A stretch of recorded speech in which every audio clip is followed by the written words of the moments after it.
Magandang araw po. Mirna Aquino ng Bunyog, Maralita. Nandito na naman po ako. Pag-usapan natin itong mga pondo ng Pilipino na pinaghirapan, kinakaltas sa kanilang sweldo, mukhang pinakikialaman ng gobyerno.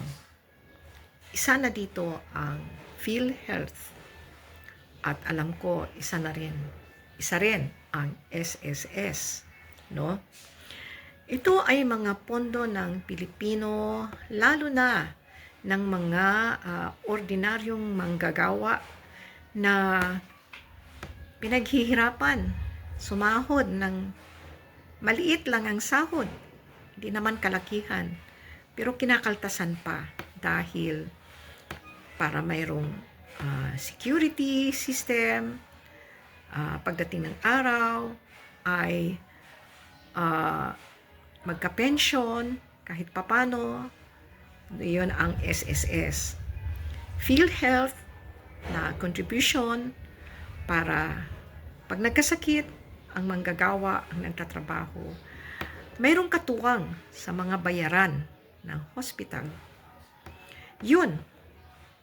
Kaya maliit na nga ang sahod, kinakaltasan pa, tinitiis ito ng mga manggagawa. Dahil nakakatulong din naman pagdating ng araw. SSS, PhilHealth.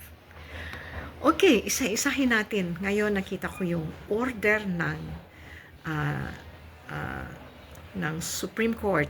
Ibalik, isoli ang 60 billion. 60 billion PhilHealth. At may nakita rin akong parang nagrereklamo na ba yung isang doktor o ano ba yun na wala ba yatang maibigay na pondo na laking bayaran ng isang pasyente, lalo na pag operasyon, ito ay nagpapakita na ba na hirap na ang PhilHealth dahil pinakialaman nilang pondo ng ordinaryong Pilipino.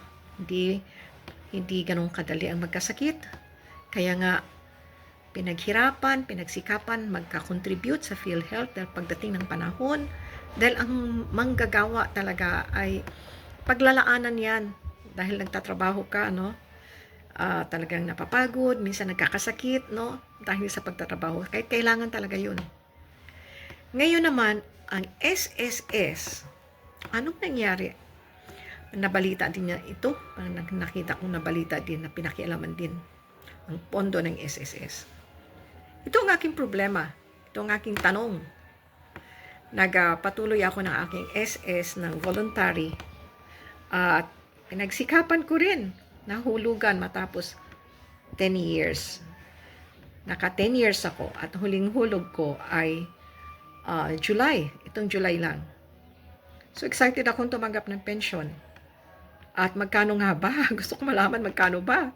At buwan-buwan ay taon-taon noon nung ako nag-resume, naghulog, taon-taon dinadagdagan ko yun, para lumaki ang aking pensyon. Kaya nga ako nakahulog ng mga 3 taon ba yun, nasa 1,000 hanggang mahigit. Pero ito na, sa tagal ng paghihintay ko, dahil minsan ay natitigil ko ang paghulog, nakakalimutan ko, minsan wala akong panghulog, kaya lalo akong tumagal. Tumagal ng taon, pero nakatapos ko rin ang 10 taon bago ako nag-65. Wala pa naman ako nag-65. Pero ito na, excited ako. Huling hulog ko, final ko na. Aba, pinababalik ako after 3 months. Tagal mo din yung 3 months. Bakit 3 months? Ang alam ko noon, mga pag tapos na sila, minsan nga itong buwan na ito, last na hulog nila, nagpa-file na sila at alam na nila magkano ang kanilang tatanggapin. May ganoon ng mga computation.